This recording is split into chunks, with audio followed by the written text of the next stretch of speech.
The Arizona Cardinals made it to the playoffs for the first time in 6 years, and controversy and speculation has followed since then. Just as the future was beginning to look bright for the Arizona Cardinals, it has been looking rough since week 14. They led not only the NFC West, but the entire conference for much of the season. Then, the number one wide receiver, DeAndre Hopkins, went down with a torn MCL in a home loss to a division rival, the Los Angeles Rams. With Hopkins out, they would go on to lose 3 of their last 4 regular season games and got drilled in the wild card playoff game on the road to, you guessed it, the LA Rams. It might be difficult for the Cardinals to get off the same blazing start as they did last season because, as of now, they're going to be without one of the best wide receivers in the entire NFL for the first 6 games of the season.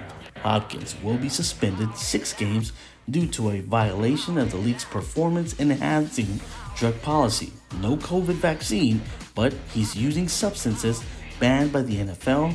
Maybe he's just scared of needles. That is not thrilling news for the Cardinals for a few reasons. The main one is that their offense is significantly better with Hopkins in the lineup. Head coach Cliff Kingsbury's bunch looks on paper like a team that's ready to be a contender in a less than stellar NFC. Without the threats that Hopkins provides as an unguardable force at wide receiver, with 114 receptions and over 1,400 yards in his first season with the Cardinals in 2020, it makes life much more difficult for the undersized quarterback Kyler Murray. Speaking of Kyler Murray, the Cardinals' relationship with him has been a bit rocky since the playoff loss to the LA Rams. He reportedly pulled himself out of that game at the end, and later during the offseason, he scrubbed his social media accounts of anything that had to do with the Arizona Cardinals organization. The organization reportedly felt that he needs to be a better leader and take more accountability. And in recent weeks, the relationship appears to have improved somewhat. Murray released a statement that he is committed to the Arizona Cardinals, even though, and some other veterans will not report to voluntary team offseason conditioning. The Cardinals also appear to be willing to give him what he surely wants, some of that real quarterback money.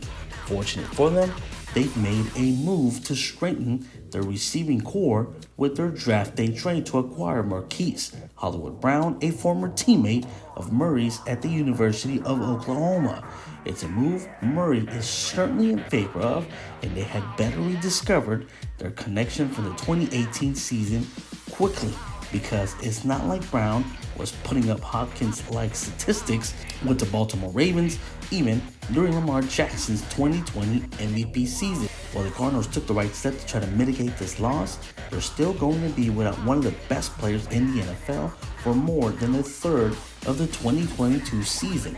Another bit of bad news in a tough offseason in which they should have been allowed to pat themselves on the back for a second. I mean, they did make the playoffs for the first time since Peyton Manning was still in the NFL.